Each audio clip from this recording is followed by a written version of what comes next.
So, I promised a review of Spider-Man Homecoming, once I'd seen the movie, and I deliver. Just saw it today, and actually, man, I think it's pretty good. Although, I will say, it didn't feel to me like a Spider-Man movie. And I say that in the terms of, like, the Sam Raimi and Andrew Garfield, Tobey Maguire movies, they both set up their very own specific tones. Whereas this, to me, didn't feel much like a Spider-Man movie, but felt like kind of an MCU movie, which it is. Yeah, I mean, I expected it to kind of do both, but it managed to be its own thing, and you know what? It's still pretty good. I mean, it did well to add in a few new things and also take certain things out. For example, this time we don't get an origin story. Mainly because we've seen the origin story twice, once with Tobey Maguire, once with Andrew Garfield. We didn't particularly need to see it again. Which, that's already a plus point. The movie itself I actually feel is pretty good. I mean, Michael Keaton as the Vulture.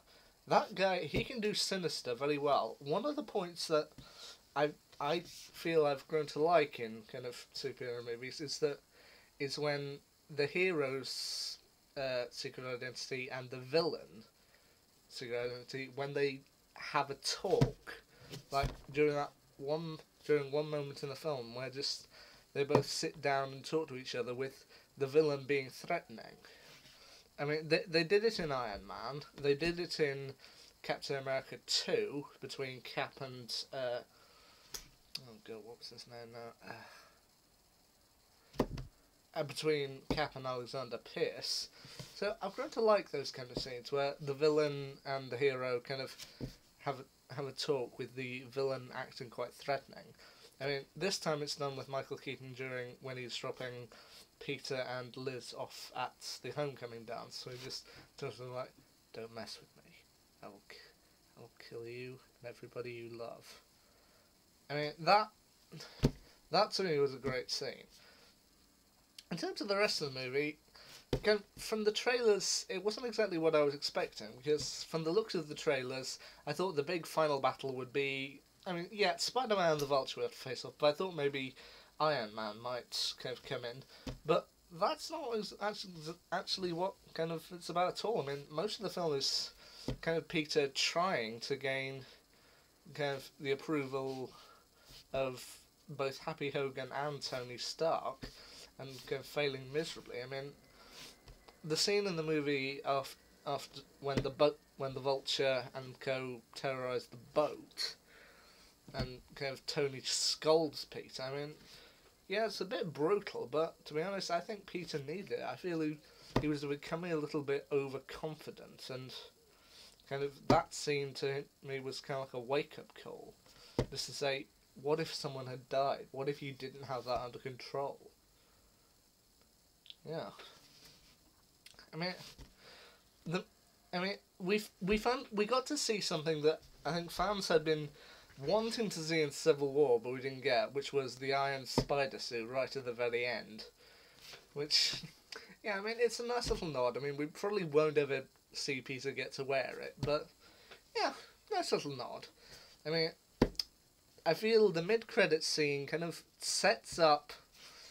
They might not go through with it, but it kind of sets up what Sony had originally planned to do with the character back with Andrew Garfield, kind of set up to finally do a Spidey versus Sinister Six movie. I mean, we might not ever get it, but it would be fun to see the Sinister Six someday. I mean, and as for the other characters, I mean, they're all great. I mean, the twist with Liz actually being Tomb's daughter, that was very surprising, and it provided a nice angle to the story. Michelle being MJ. I mean, MJ had to turn up in some form, and however, if she and Peter are gonna get together at some point in the next few movies, I'd rather wait until number 3, kind of maybe do another movie and then have her figure out or reveal that she's known all along. That would be nice to see. I mean, Flash. I mean, with the first two franchises, kind of Sam Raimi, Flash is shown to be just your typical kind of douchebag who Peter gives his comeuppance to. First time in the Sam Raimi trilogy, a little bit by accident, and the second time kind of mainly on purpose to show him up. This Flash to me was just, this guy was just an arse. I mean, no offense to the actor. I mean, the character is meant to be an arse. And to be honest, he did it very well. So much so that when Spider-Man nicked his car towards the end of the film, I was just thinking to myself, you deserve that, Flash. I'm sorry, but you deserve that, because the way he'd been a dick throughout the rest of the film. I mean, the Washington Monument scene, I thought was really good, and I think it's nice how they worked in the storyline of Tony kind of creating damage control and wanting to kind of try and keep their damage to a minimum, which does feed in with what he was trying to get across in Civil War. So yeah, I mean, I think it's a pretty good movie. I mean, as a Spider-Man movie, I don't know if I'd put it towards the top, but I mean, as an MCU movie, it's very good.